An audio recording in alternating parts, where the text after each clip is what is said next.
దేవుడు మోషేకు తనను తాను పరిచయం చేసుకుంటూ ఒక మాట అంటాడు. మోషే, నేను ఎవరనుకున్నావు?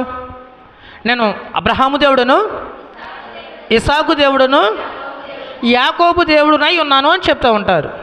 అబ్రహాము అనగా మనకి ఏం గుర్తుకొస్తుందంటే, మరి ఎక్కువగా అబ్రహాము ఏం చేసేవాడంటే, ఎక్కువ ఎక్కడికి వెళ్తే అక్కడ గుడారాలు వేసేవాడు. గుడారాలు వేసి బలిపీఠములు కట్టేవాడు. అబ్రహాము అనగా గుడారము, బలిపీఠము. యాకోబు అనగా మనకేం గుర్తుకు రావాలంటే, యాకోబు ఎక్కడ దేవునితో మాట్లాడితే, యాకోబు జీవితంలో దేవుడు ఎప్పుడు ఎక్కడ ఏ కార్యం జరిగిస్తే అక్కడ స్తంభములు నాటేవాడు. ఇస్సాకు గురించి మనం బాగా ఆలోచన చేస్తే, ఇస్సాకు ఎక్కడ పడితే అక్కడ దేవుని యొక్క మేలును బట్టి బావులు త్రవ్వించేవాడు. అబ్రహాము 4 బలిపీఠములు కట్టాడు. ఇస్సాకు 5 బావులు తవ్వించాడు. యాకోబు 4 స్తంభములను నిలిపించాడు. మనం ఇవన్నీ చెప్పడానికి సమయం సరిపోదు, కానీ యాకోబుని తీసుకుందాం. యాకోబు ఏం చేశాడు అంటే, ఏం చేశాడు? 4 స్తంభాలు నాడిపెట్టాడు. ఏం చేశాడమ్మా? ఎందుకు ఇన్నిసార్లు చెప్తున్నానంటే లాస్ట్లో మీరే చెప్పాల్సి వస్తుంది కాబట్టి. యాకోబు ఎన్ని స్తంభాలు? 4 స్తంభాలు. మనం ఇల్లు కట్టుకోవాలంటే మధ్యలో పిల్లర్స్ ఉంటాయి అనుకోండి, కానీ ఎక్కువగా మనం ఏం చూస్తామంటే 4 వైపులా ఇల్లు కట్టేటప్పుడు అటువైపు ముందు చేస్తారు పని. సేవకునిగా నేను చెప్పకూడదు, కానీ జరిగేది ఏంటంటే ముందు అటువైపు తాపి మేస్త్రి ఎప్పుడు అక్కడ ఎత్తు ఉండాలి, అక్కడ ఎత్తు ఉండాలి, అక్కడ ఎత్తు ఉండాలి, అక్కడ ఎత్తు ఉండాలి అంటాడు. ఎక్కడి నుంచి పని చేసుకొని ఇటు వస్తాడు, తర్వాత ఇటు వెళ్తాడు, చివరిలో ఇటువైపు ఫినిష్ చేస్తాడు. అటు హైట్ ఉంచుతాడు, ఇటు డౌన్ ఉంచుతాడు. ఎందుకు ఇవన్నీ చెప్తున్నాను అంటే, ఇంటికి 4 పిల్లర్స్ అనేవి చాలా ప్రాముఖ్యమైనవి. అవి ఎక్కడ ముందు పని చేయాలి, ఎక్కడ పని ముగించాలి, ఇవన్నీ ఇంటి నిర్మాణంలో మనకి చాలా ఉపయోగపడతాయి. యాకోబు 4 స్తంభాలు, 4 ప్రాధాన్యతలు. అసలు ఎందుకు యాకోబు 4 స్తంభాలు నిలిపాడో మీకు క్లుప్తంగా చెప్పి ముగించే ప్రయత్నం చేస్తాను. యాకోబు జీవితంలోని మొదటి స్తంభము ఆదికాండము 28వ అధ్యాయము 18వ వచనం ఒకసారి చూసినట్లయితే, తెల్లవారినప్పుడు యాకోబు లేచి తాను తలగడగా చేసుకున్న రాయి తీసి దానిని స్తంభముగా నిలిపి దాని కొన మీద నూనె పోసాను. సందర్భం మీకు ఒకసారి గుర్తు చేస్తాను. మీకు తెలిసిన ఆదికాండం 28వ అధ్యాయం మొత్తము మనము పరిశీలన చేసినట్లయితే, ఇస్సాకు యాకోబును పిలుస్తాడు. నీ మీద నీ సహోదరుడు కోపంగా ఉన్నాడు. నీ తల్లి ఆల్రెడీ నీకు ఒకసారి చెప్పింది, నువ్వు నీ మేనమామ దగ్గరికి వెళ్ళిపోమని. నేనేం చెప్తున్నానంటే, రా నేను బ్లెస్ చేస్తాను, నువ్వు మన వాళ్ళ పాపను వివాహం చేసుకోవటానికి నువ్వు అక్కడికి వెళ్ళు. మొదటి వచనం ఉంటుంది చూడండి, నీవు కానాను కుమార్తెలలో ఈ యువతిని వివాహం చేసుకొనకూడదు.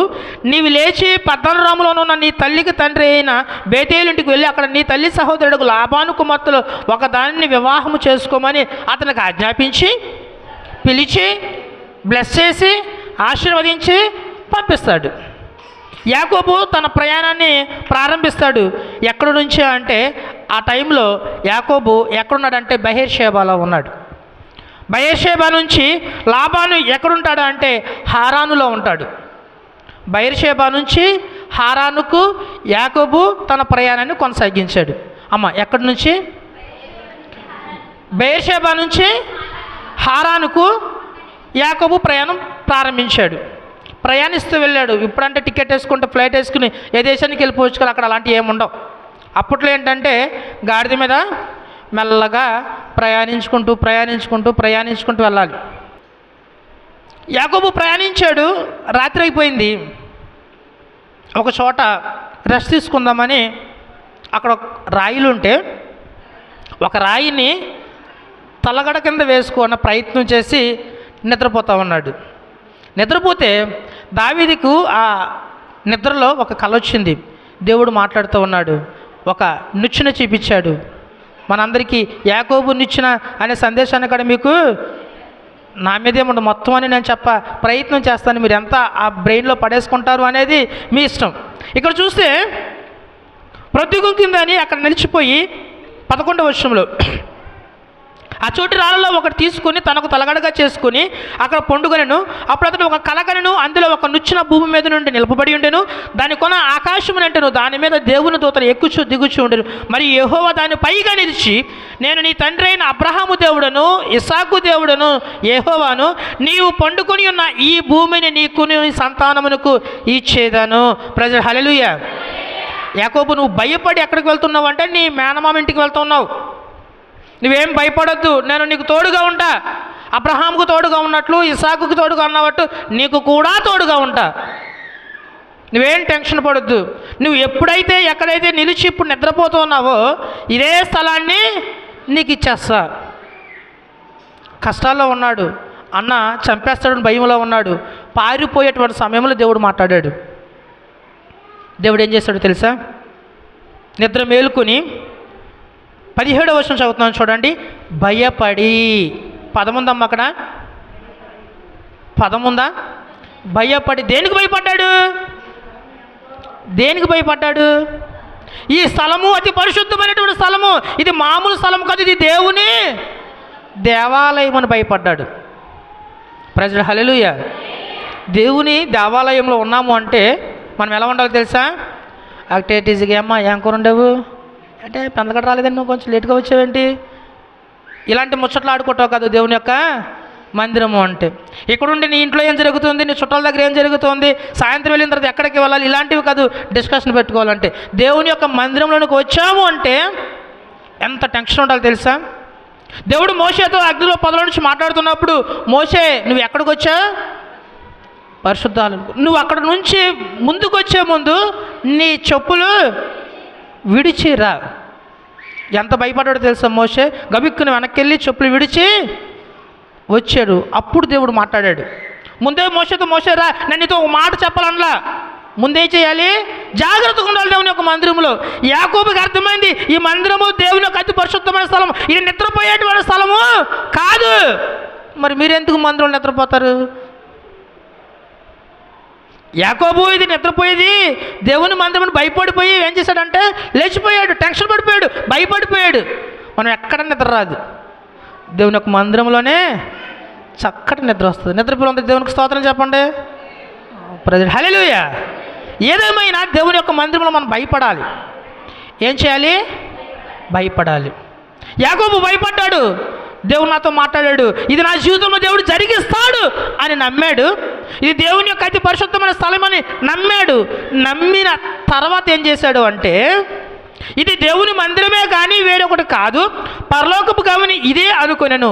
తెల్లవారినప్పుడు యాకోబు లేచి తాను తలగడగా చేసుకున్న రాయిని తీసి దానిని స్తంభముగా నిలిపాను.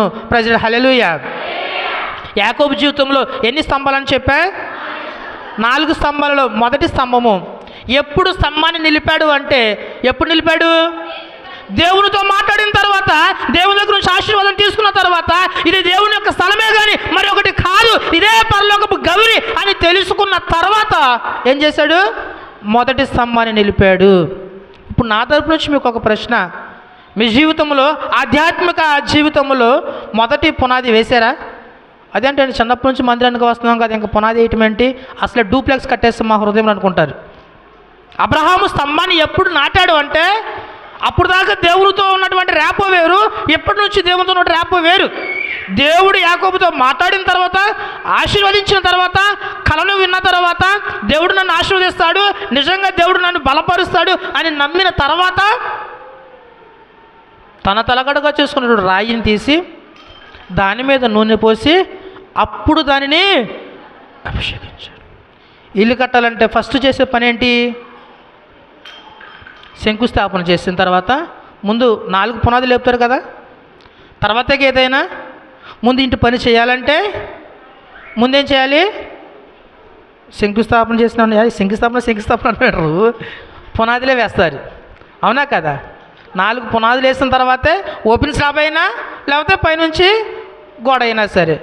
ఎంత మాత్రం సిఆర్ ఇల్లు కట్టుకుంటే మాత్రం పద్దాకి ఇల్లు అంటాడు అనుకో మాకండి, ఇవి స్తంభాలు కాబట్టి అని చెప్పాల్సి వచ్చింది. ఇల్లు కట్టుకోవడానికి స్తంభాలు ఎంత ప్రాముఖ్యమో నీ ఆధ్యాత్మిక జీవితం నిలుపుకోవాలి అంటే ముందు ప్రాముఖ్యమైనవి స్తంభము. అందులో యాకోబు నిలిపినటువంటి మొదటి స్తంభం ఏమిటంటే దేవుడు అని తెలుసుకున్న తర్వాత మొదటి స్తంభాన్ని నిలిపాడు. ప్రెసిడెంట్ హల్లెలూయా. మరి మీరు నిజమైన దేవుని తెలుసుకున్నారా? దేవుని యందు భయపడుతూ ఉన్నారా? దేవుని ఆలయంలో భయపడుతూ ఉన్నారా? దేవుడు నిజంగా కష్టాల్లో పారిపోతున్నా సరే దేవుడు మరలా నాకు ఈ స్థలాన్ని ఇస్తాడు, నన్ను ఆశీర్వదిస్తాడు, నన్ను అభిషేకిస్తాడు, నన్ను దీవిస్తాడు, నన్ను బలపరుస్తాడు అని నమ్ముతూ ఉన్నారా?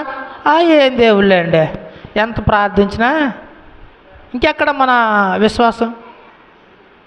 నీ ఆధ్యాత్మిక జీవితం నిలబడాలంటే మొదటి పునాది, మొదటి స్తంభము ఎప్పుడైతే దేవుని ఎరుగుతావో, నిజంగా దేవుని నమ్మి విశ్వసిస్తావో అప్పుడే నీ మొదటి స్తంభం నిలుపుకోవాలి.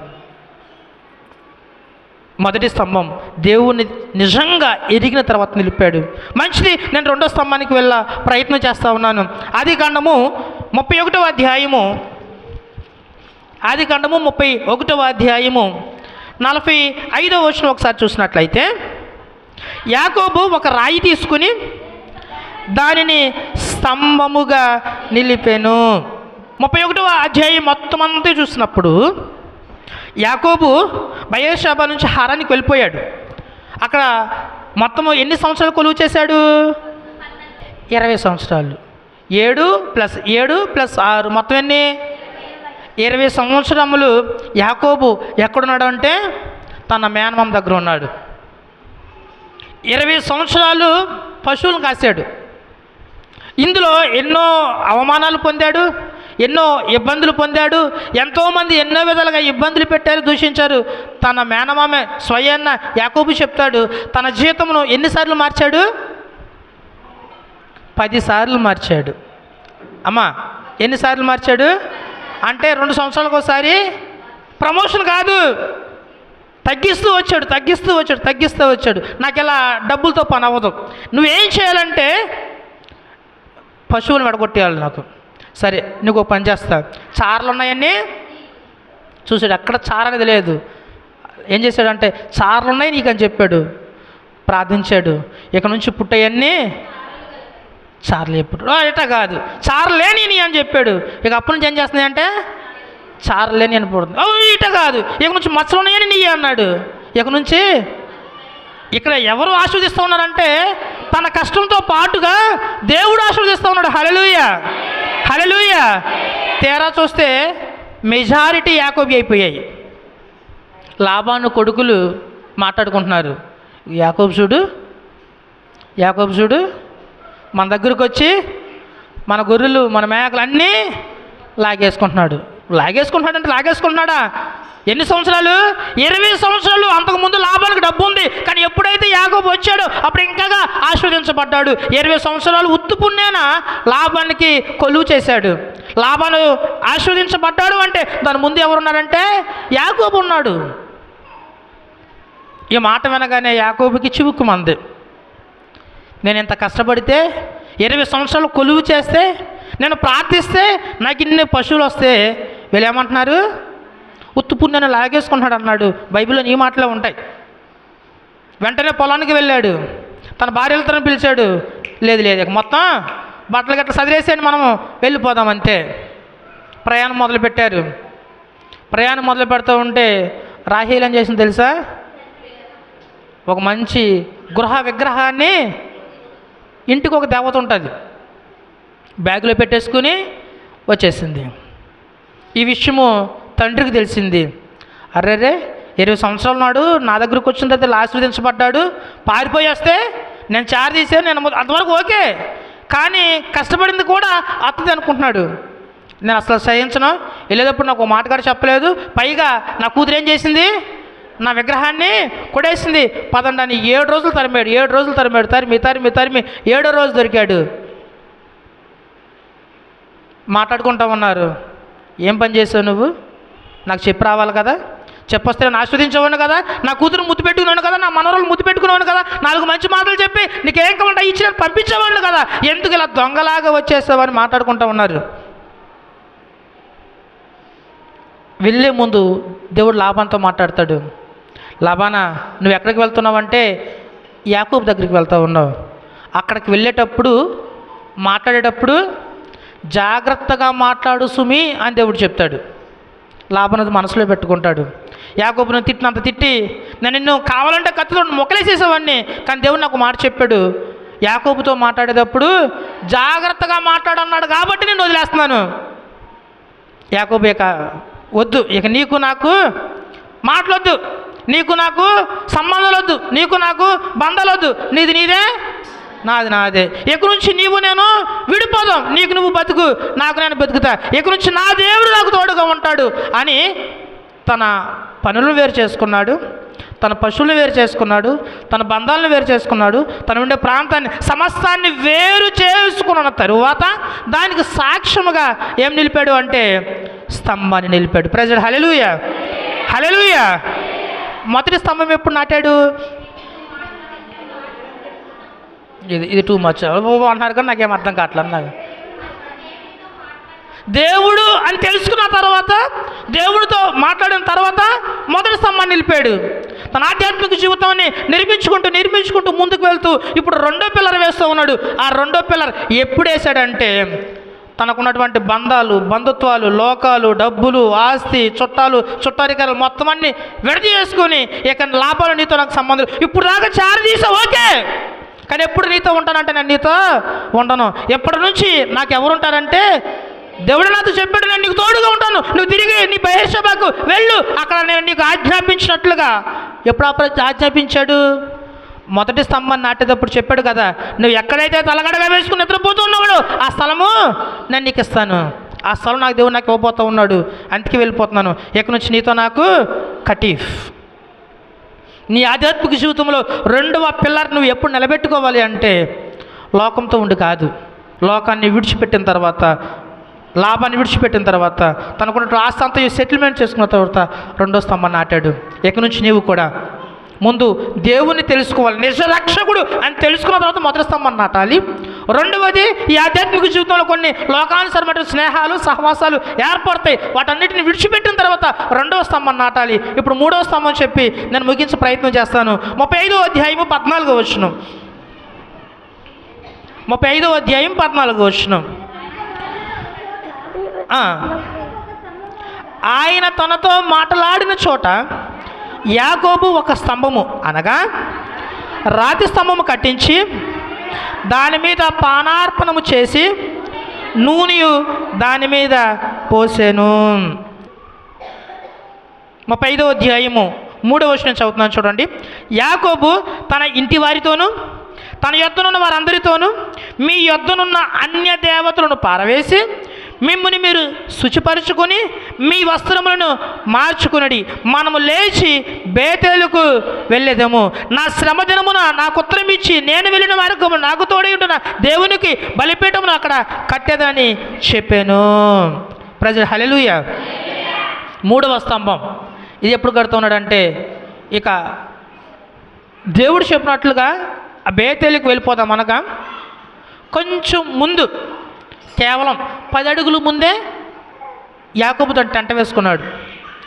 మీకు ఒకసారి చెప్పాను, యాకోబు డైరెక్ట్గా బేతేలుకి వెళ్ళిపోవాలి, బేతేలుకి వెళ్ళకుండా ఒక 10 అడుగులు ముందు ఆగిపోయాడు. అక్కడ ఆగిపోవటం వల్లే దీనా పరిస్థితి ఏమైపోయింది అంటే నవ్వులు పాలైపోయిందని చెప్పాను. అక్కడ ఉండిపోయిన తర్వాత దేవుడు యాకోబుతో చెప్తున్నాడు, యాకోబు నువ్వు ఉండాల్సింది అక్కడ కాదు, బేతేలులో. నువ్వు రేపు బేతేలుకి వచ్చాయి, కానీ వచ్చే ముందు ఒక పని చేయి. ఏంటి ఆ పని అంటే నువ్వు ఎలా మడతలు వచ్చేదమంటే కాదు, నువ్వేం చేసుకోవాలి, శుచిపరుచుకొని నువ్వు నీ దగ్గర ఉన్నటువంటి విగ్రహాలు ఏవైతే ఉన్నాయో వాటన్నిటిని పారవేసి నీ వస్త్రములను మార్చుకునిరా. ప్రజలు హల్లెలూయా, హల్లెలూయా చెప్పినప్పుడు యాకోబు అలాగే చేసి 11వ వచనం చదువుతున్నాను చూడండి.